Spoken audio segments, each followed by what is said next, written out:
Hello everyone, आज है 9 अक्टूबर और आज इस वीडियो में हम बात करने जा रहे हैं वक्रांगी के बारे में। 30 रुपये पर पहुंच चुका है ये।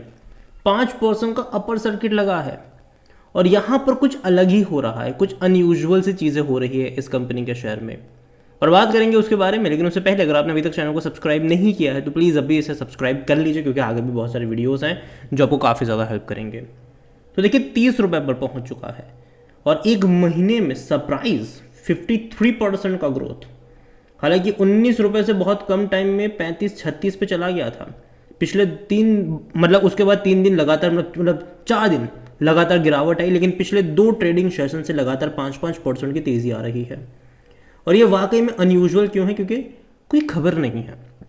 ये जो 19 से 36 रुपये पर गया था शेयर, कोई वजह नहीं है, कोई न्यूज़ नहीं थी जिसके चलते ये तेज़ी आई हो।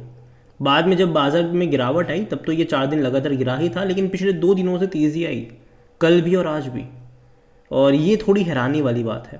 हालांकि एक छोटी सी खबर है और वो खबर ये है कि वक्रांगी ने अपने ओन प्राइवेट लेबल जो है वो लॉन्च करे, अपनी जो प्रोडक्ट है जो अपने वक्रांगी केंद्र के थ्रू करेंगे।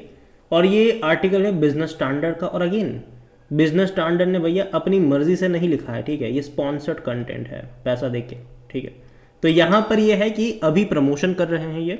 यहाँ पर वक्रांगी ने अनाउंस करा है, proudly announce the sourcing and distribution of his own private label April product under the e commerce business category. और देखो अच्छी बात है क्योंकि इनके पास जो नेटवर्क है वो अच्छा है और ये पीआर स्टोरी है, ठीक है।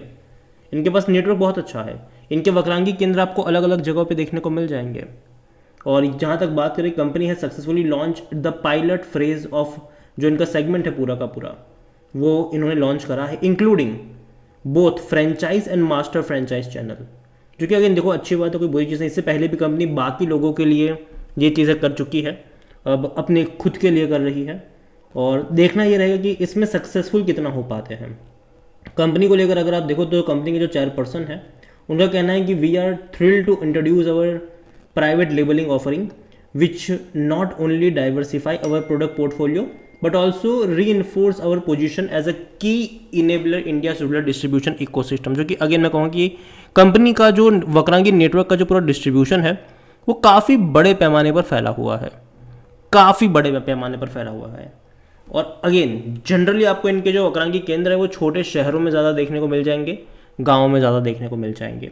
उसका रीज़न भी ये है कि जो सर्विसेज ये कंपनी प्रोवाइड करवाती है, अगर आप इनकी वेबसाइट पर जाओगे तो देखो इनके वक्रांगी की केंद्र के अलावा इनका एटीएम सेटअप करने का भी बिजनेस है। लेकिन जहाँ तक मुझे लगता है कि एटीएम का जो बिजनेस है वो आने वाले टाइम में कम होता चला जाएगा, क्योंकि जिस तरीके से डिजिटल पेमेंट्स बढ़ रहा है, लोग कैश बहुत कम कैरी करके चल रहे हैं। आप खुद सोचिए कि आज से कोविड से पहले इवन इवन कोविड से पहले की मैं बात करूँगा कि आप कितना फ्रिक्वेंटली बैंक से पैसा विड्रॉ करते थे, एटीएम से सॉरी, कितना फ्रिक्वेंटली आप पैसा विड्रॉ करते थे, कितना पैसा विड्रॉ करते थे, और आज आप कितना कर रहे हो। मैं अपना खुद का एग्जाम्पल दूँ तो भैया कोविड से पहले मैं महीने में बहुत बार एटलीस्ट 3-4 बार 5-6 बार तो एटलीस्ट मैं विड्रॉ करता था एटीएम से। आज के टाइम पे मुझे याद नहीं कि मैंने लास्ट टाइम एटीएम कब यूज़ किया था, मुझे याद नहीं है। मेरा सारा जो काम है वो पूरा भाई साहब ऑनलाइन हो जाता है, ठीक है। और कहीं कहीं कैश की ज़रूरत पड़ती है, लेकिन अब वो भी नहीं पड़ रही, हर कोई एक्सेप्ट कर रहा है।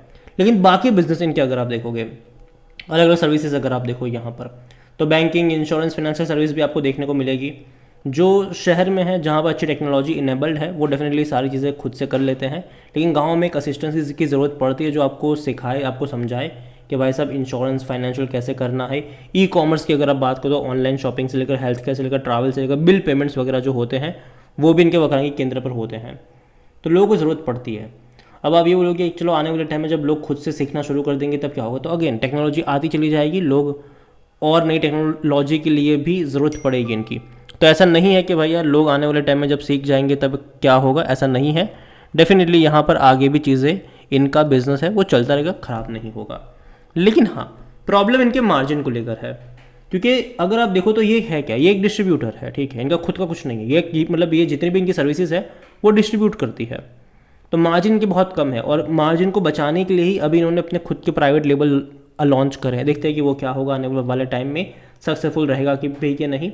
और जहाँ तक इनके वॉल्यूम्स की बात करें, 28 लाख से भी ज़्यादा के शेयर्स यहाँ पर आज ट्रेड होते हमें नज़र आए हैं।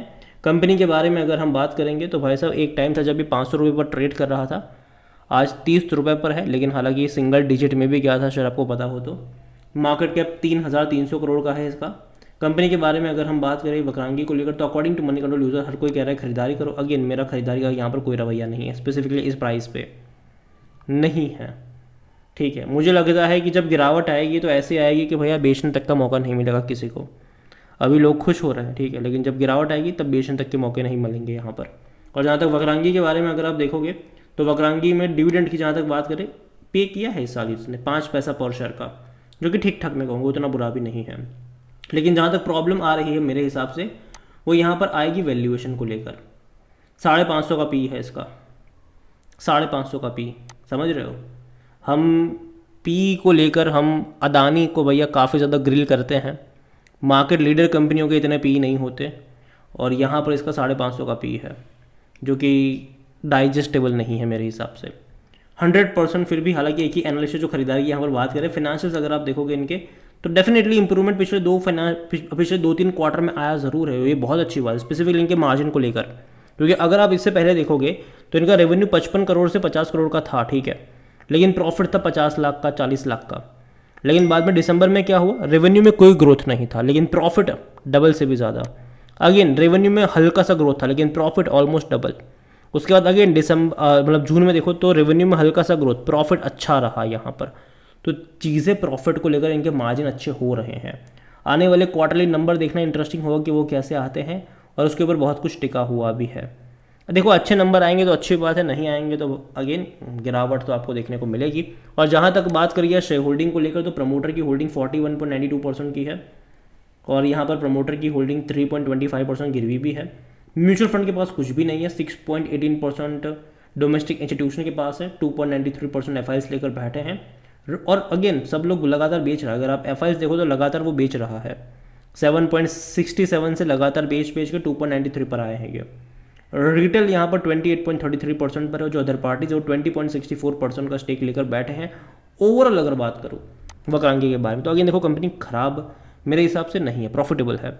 लेकिन जिस प्राइस पे बैठा है ना भाई साहब, ऑलरेडी देखो कोई कंपनी एक महीने में जब 50, 55, 60% की तेज़ी दिखा दे तो मौके खत्म हो जाते हैं एंट्री कर लेने के।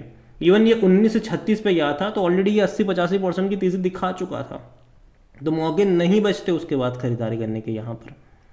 और जाहिर सी बात है गिरावट बाद में हमें देखने को मिली, अब रिकवरी भी आ रही है, 2 दिन से लगातार 5% की तेज़ी है, लेकिन एक प्रॉफिट टेकिंग ज़रूर है। इनके क्वार्टरली रिजल्ट्स भी आएंगे, उसके ऊपर भी नज़र रहेगी कि वो कैसे आते हैं। अच्छा है तो चलो ठीक है, नहीं अगर अच्छा है तो अगेन एक फॉल से भी ये जा सकता है। अगर आप इसका 1 साल का ग्राफ देखोगे तो ऐसी तेज़ी पहले भी आ चुकी है, जब इसने 20 रुपये से 30 रुपये का लेवल दिखाया था, बाद में क्या हुआ, वापस 19 पर आ गया था ये, फिर तेज़ी दिखाई, फिर गिर गया। तो मुझे हैरानी नहीं होगी कि इसने बड़ी रफ्तार के बाद वापस गिरावट दिखाई है, फिर से गिरावट की तरफ ज़्यादा नज़र आ सकता है। और यही वजह है कि मैं इस प्राइस पे तो अवॉइड करना ज़्यादा पसंद करूँगा। अगेन ये मेरा पर्सनल ओपिनियन, कोई भी इन्वेस्टमेंट एडवाइस नहीं है। ये वीडियो को यहीं पे एंड करता हूँ। पसंद आया हो तो लाइक करो, शेयर करो, चैनल अगर पहली बार है तो प्लीज़ सब्सक्राइब करें।